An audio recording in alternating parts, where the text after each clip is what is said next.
Hi there. Today I'm doing a review on my vacuum sealer. I'm going to demonstrate how you do seal your meat. Now I am going to take the vacuum bag and I'm going to put it in the top. And this is going to seal it so then I can start the process. You want to make sure that you hear both clicks on both sides. There are buttons on the front side. There is a vacuum and seal, just a seal, and a pulse vacuum.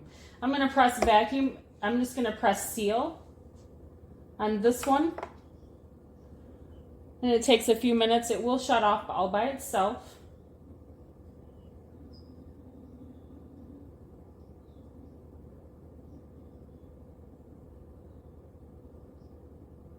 And it is done. The light did go off. My seasoning, and I put a little olive oil in this because I am going to be cooking them inside this bag.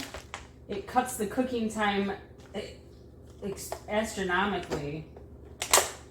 I can make a delicious, very home-cooked meal in short time with this sealer.